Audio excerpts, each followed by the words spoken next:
Welcome to the RADOC Smart Review CNS Cancer series. We're really glad you could join us again as we get into some detailed neuro-oncology topics. Yes, welcome. Today we're moving into episode 5, High-Grade Glioma Treatment Planning Workshop. Yeah. So in our previous talks, we really laid the groundwork, the what and the why of managing high-grade gliomas. We covered the pathology, the epi, presentation, even the systemic therapies, right? Exactly, all that foundational stuff. But now we're shifting gears to the really practical side, the essential how. How do you actually plan the radiation for these complex cases? That's right. And treatment planning, it's more than just drawing lines, isn't it? It's a core skill, a fundamental competency for any radiation oncologist. Absolutely. And for high-grade gliomas, it demands incredible precision. I mean, we're talking millimeters, really nuanced judgments.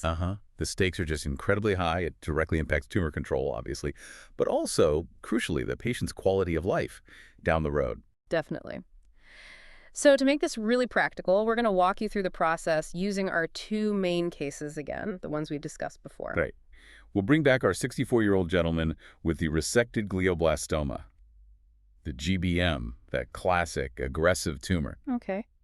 And also our 38-year-old woman, the one with the anaplastic astrocytoma. It's a different beast, biologically, and that means different planning considerations. Yeah, good comparison. These aren't just theoretical examples, are they? They really represent the kind of dilemmas, the decisions you face every day in clinic. Precisely. So using these cases, we'll give you a kind of hands-on guide to modern target delineation. We'll compare the classic treatment ideas The older ways, yeah. to the contemporary evidence-based approaches that we use now. And we're going to really nail down the critical rules for target editing. That's where the precision truly matters, right? Yeah. Making sure we cover the tumor but protect the healthy stuff. Meticulously. And, of course, the organ at-risk constraints, the OARs. These are absolutely essential for safe practice and, let's be honest, for your board exams, too. Oh, definitely. You need to know those numbers cold. But more than just the numbers, understand why they matter. Okay, so before we even, think about opening the planning software, let's quickly cover the setup. The crucial first steps for these patients. Good idea. It's foundational, isn't it? Sometimes overlooked, but it really sets the stage for everything else. Bad setup, bad plan. It's like building a house on shaky ground, yeah. Exactly. So our patients, they undergo a CT simulation, a computed tomography sim. Right, and this isn't just any CT. No, it's specialized. The patient is carefully positioned, immobilized, in a custom thermoplastic mask. Can you describe that mask a bit? Sure. Think of it like a rigid shell, perfectly molded to the patient's head and shoulders. It ensures they're in the exact same position for every single treatment, day after day. Which is critical for reproducibility, especially over 6 or 7 weeks. Absolutely. Then we get a contrast-enhanced thin-slice CT scan, usually vertex down to the upper cervical spine. And thin slice is key here. Very cute. We're talking 1, maybe 2 millimeters thick. Gives us that high-res anatomical detail we need for dose calculation and initial contouring. It's the blueprint. But the CT on its own isn't really enough for these brain cases, is it? No, definitely not. The CT gives great bone detail, good for dose calc, but it's pretty poor for soft tissue contrast. Seeing the tumor boundaries, that's tough on CT alone. Which is where the MRI comes in. Exactly. The absolute key to a successful, accurate plan in neuro-oncology is image fusion. You simply must fuse that planning CT with the patient's diagnostic MRI scans. Because the MRI gives you that superior soft tissue contrast. Indispensable. For visualizing those subtle tumor edges, seeing how close it is to critical structures, checking for any residual bits left after surgery, you need the MRI. So, okay, the MRI is the secret weapon. What specific MRI sequences are, non-negotiable for you? The ones you need every single time? Good question. Bare minimum. You absolutely need the post-operative T1-weighted post-contrast sequence. That's the workhorse for enhancement, right? That's your workhorse for seeing residual enhancing disease, yeah. Yeah. The active aggressive stuff usually lights up there. And you also need the T2 FLAIR sequences. And the flare shows. The FLAIR is crucial for picking up non-enhancing tumor infiltration and also the surrounding edema, the swelling. Understanding how T1 post-contrast and T2 FLAIR look together is fundamental. Okay, T1 post-con and T2 flare minimum. But you mentioned something else, something that really distinguishes an expert planner. Ah, yes. And this is where it gets really interesting.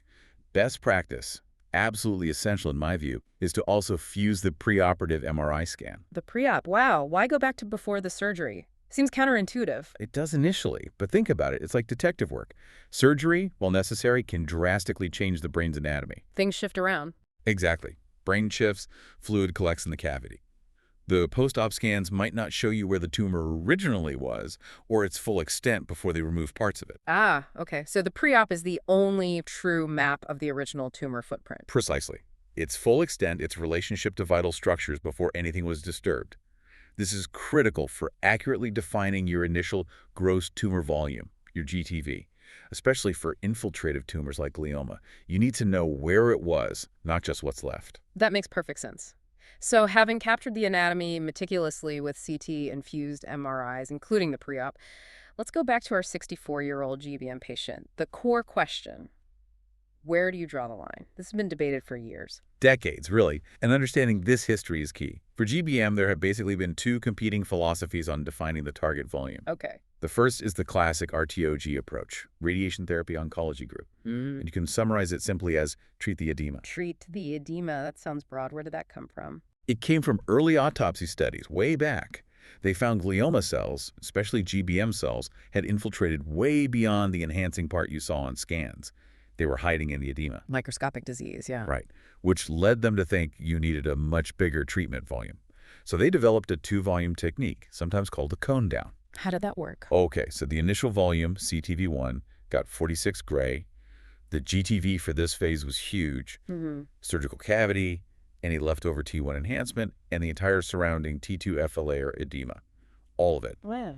And then they added a generous margin, 2 to 2.5 centimeters, for the CTV expansion. Really wide field. Trying to catch every last cell and the boost. After that wide field, the boost volume, CTV2, took the dose up to 60 gray. That typically included just the T1 enhancement and the cavity, again with a large 2 to 2.5 centimeter CTV margin. So lower dose to the wider field, including edema, higher dose to the core. That was the idea. Catch the microscopic spread wide, hit the main tumor hard. Okay, so that was the classic RTOG way.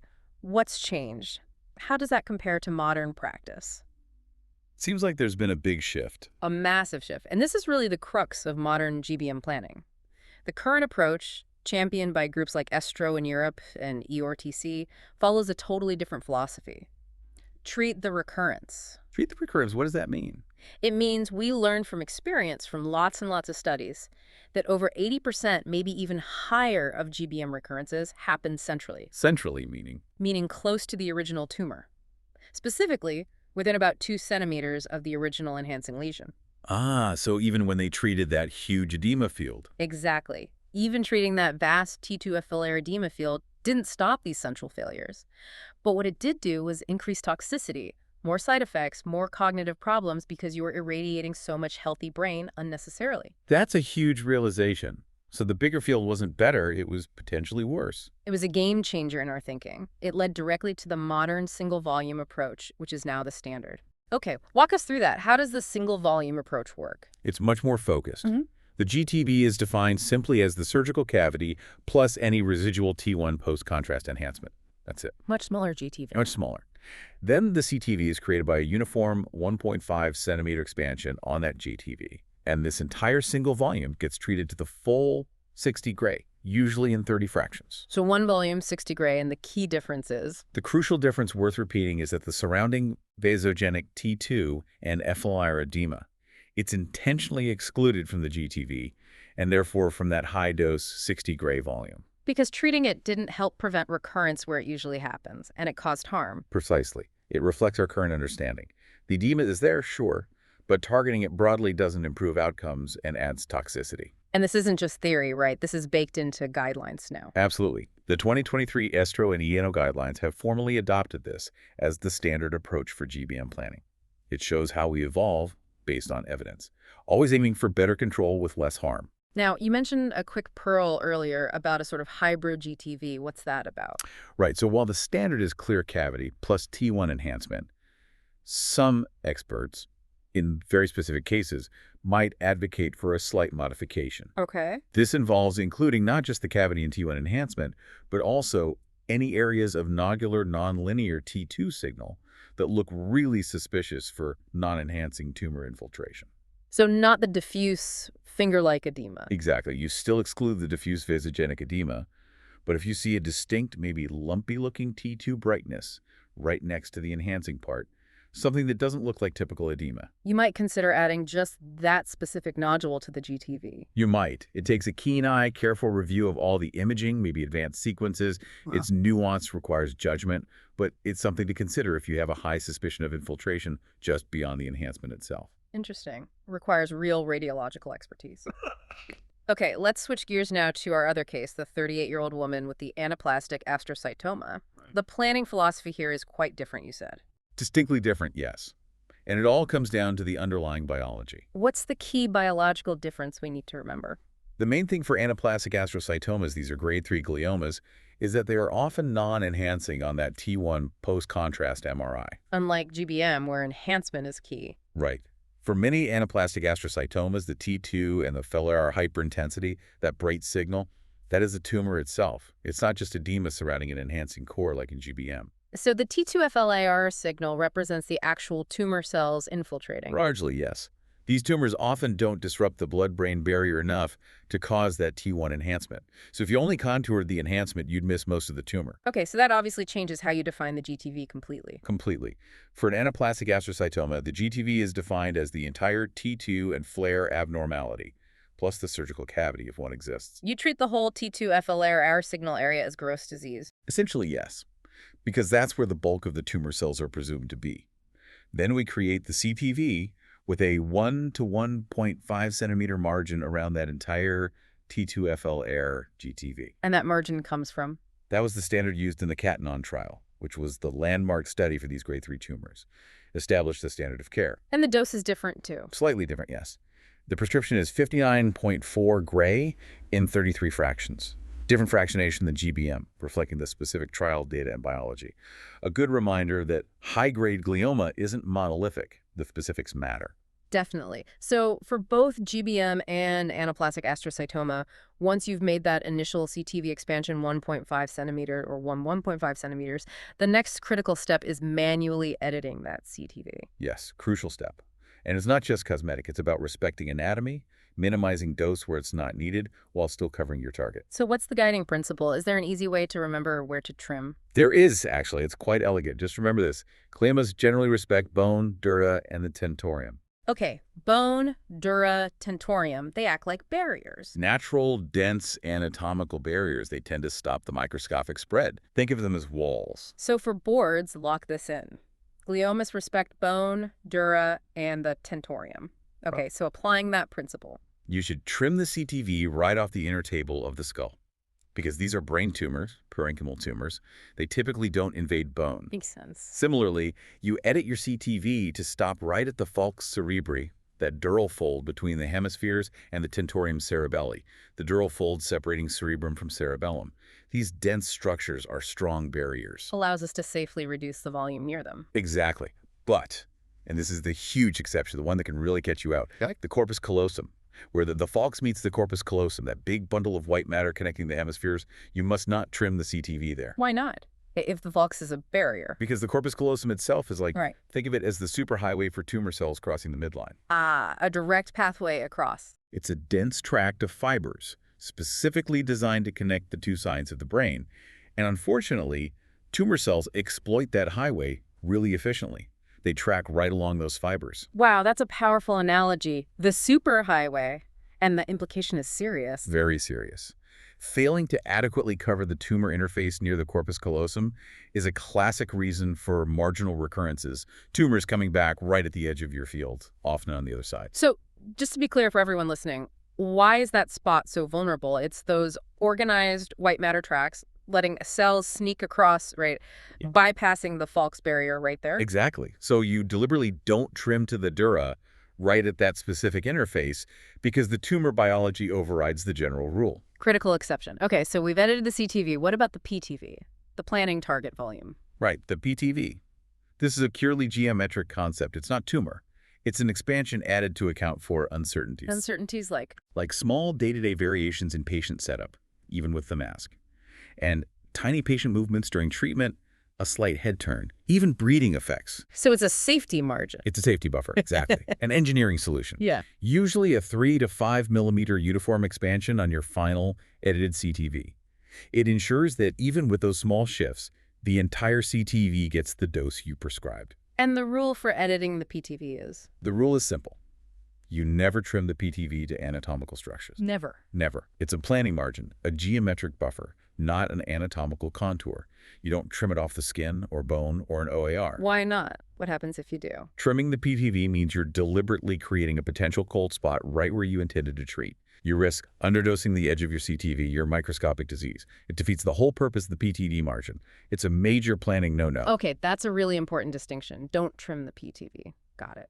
So we've defined our targets, accounted for motion. Now, how do we keep patients safe? We have to talk about OARs. Absolutely. Organs at risk. After all the work defining the target, you have to make sure you're respecting the tolerance of nearby critical structures. These are the sensitive bits that, if you overdose them, can cause serious, irreversible problems. Devastating problems sometimes. It's always a balancing act. Maximize tumor coverage, minimize OAR dose. And for board exams, you absolutely have to know these OAR constraints cold. They're non-negotiable for safe planning. The numbers from protocols like RTOG 0, 8, 2, and 5 are the standard. They are. Let's run through the big ones. Okay, where do we start? Brainstem. The maximum point dose must be kept strictly below 60 gray. 60. And why is that so critical? Exceeding 60 gray risks catastrophic permanent neurological damage, swallowing problems, cranial nerve issues, breathing control, potentially life-threatening. It's often the hardest OAR to spare, especially for deep tumors. You really have to scrutinize the plan if you're getting close to 60. Okay, brainstem max less than 60. What about vision? Visual pathways are next. The optic chiasm max dose needs to be less than 56 gray. 56 for the chiasm. And the optic nerves, left and right, max dose less than 55 gray. 55 for the nerves, a little lower. Slightly lower tolerance for the nerves themselves. Go above these, and you risk significant vision loss, potentially bilateral. Preserving sight is paramount. You often need advanced techniques like IMRT or VMAT to sculpt the dose away from these if the tumor is close. Right. What else? Eyes and ears. Yep. The lenses of the eyes keep the dose below 10 gray if possible. That's mainly to minimize the long-term risk of radiation-induced cataracts. Annoying, but usually fixable. Years of fixable is the surgery, but prevention is better. And then hearing. The mean dose to at least one cochlea, the inner ear, should ideally be kept below 45 gray to preserve hearing. 45 mean to one cochlea. Hearing loss impacts quality of life and communication. So these are really the non-negotiable limits you have to respect in your planning. Brainstem 60 max, chiasm 56 max, nerves 55 max, lens 10 max, cochlea 45 mean. Got it. Okay. So treatment is done. The plan was great. But then comes the follow-up MRI, and things can get tricky again. Let's talk about progression versus pseudo-progression. Yes, the bane of post-treatment surveillance, especially after chemoradiation for GBM. A real challenge. So what is pseudo-progression exactly? It's basically treatment-related inflammation and some necrosis, cell death, in the area that got radiation. And the frustrating part is, on a standard T1 post-contrast MRI, it looks identical to true tumor growth. It enhances. It looks bigger. Exactly. It enhances, it can expand, it mimics active tumor recurrence perfectly, causes huge anxiety for patients and clinicians. You might think the treatment failed when it hasn't. Leading to potentially wrong decisions, like stopping effective chemo or unnecessary surgery. Precisely. The radiation causes this sterile inflammatory reaction that just looks bad on the scan. So how do we tell the difference, especially early on? This is where the RANO criteria come in response assessment in neuro-oncology. They give us strict rules to try and navigate this. Okay, what do the RANO criteria say? Well, the key thing is timing. Per RANO, within the first 12 weeks after finishing radiation, you generally cannot definitively call true progression based on MRI alone. Unless there's new enhancement clearly outside the high-dose radiation field. That suggests the tumor really has spread beyond the treated zone.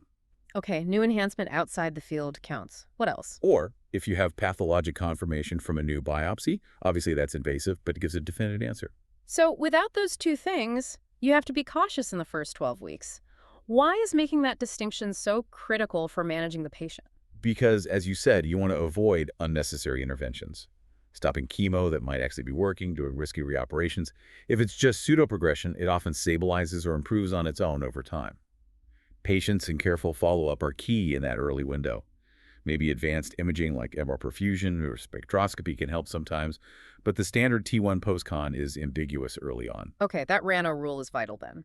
Let's shift now to some clinical pearls, those high-yield takeaways for practice and boards. Right, let's distill the key messages. These are the things to really lock in. Pearl 1.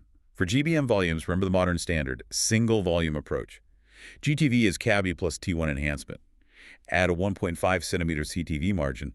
Treat that whole volume to 60 grays. And crucially, intentionally exclude the surrounding T2 edema from that high dose. Okay, GBM, T1 plus cavity GTV, 1.5 centimeter TTV, 60G exclude edema. Pearl 2. Pearl 2. For anaplastic glioma volumes, it's different. GTV is the entire T2-FLAR abnormality plus cavity.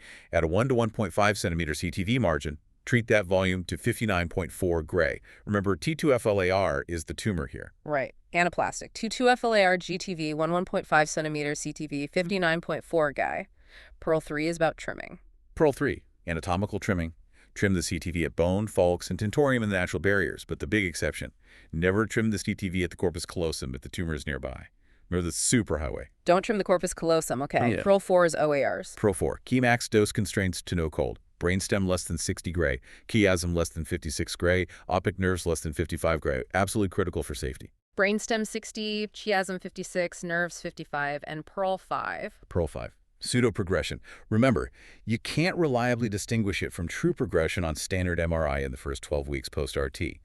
Per Rano, you need pathologic proof or new enhancement clearly outside the radiation field to call true progression early. Be patient. Excellent pearls. Ready for a quick board blitz? Let's test these concepts with a couple of cases. Think through the why. Let's do it. Okay, case 1. You're planning treatment for a grade 3 anaplastic astrocytoma, right temporal lobe.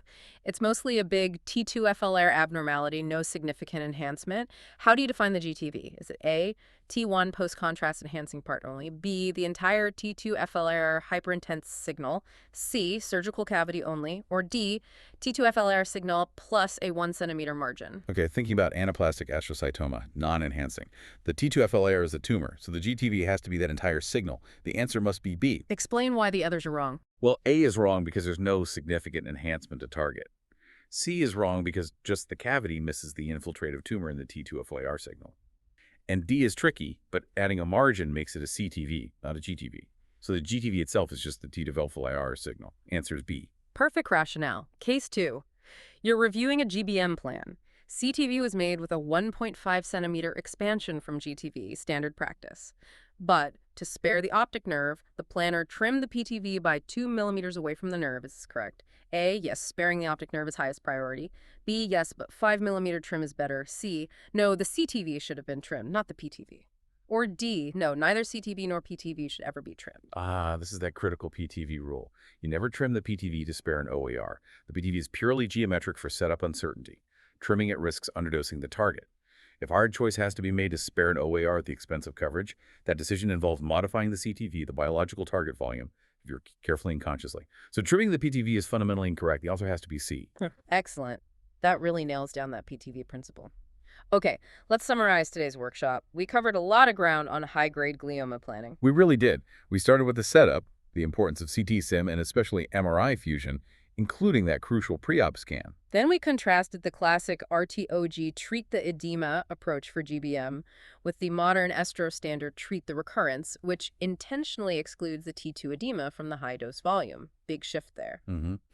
And we detailed how to contour anaplastic astrocytomas, focusing on the T2-FLR signal as the GTV, recognizing their different biology. We mastered the trimming rules for the CTV trim at bone, falx, tentorium. But not at the corpus callosum. Remember the superhighway. Got it. And we reviewed those essential OAR constraints, brainstem, optic structures, lens, cochlea numbers you just have to know. And finally, the Rhino criteria for navigating that tricky pseudoprogression versus true progression dilemma in the early post-treatment phase. So that wraps up our deep dive into high-grade gliomas for this series. Hope this practical workshop was really helpful. Yeah, we covered a lot.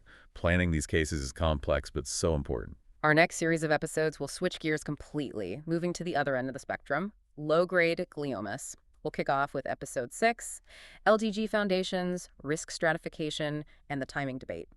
When do you treat these slower-growing tumors? Always a fascinating question. And as a final thought for you today, consider where this is all heading. With better imaging, genomics, AI, how will glioma planning change next? Will we define targets based on, say, specific mutations or metabolic activity rather than just T1 and T2 signal? Something to think about. Definitely food for thought. Remember, you could find practice oral boards at radonkSmartLearn.com. That's radonkSmartLearn.com. And subscribe to Radonk Smart Review for our next session. Thanks for joining us. Thanks for tuning in.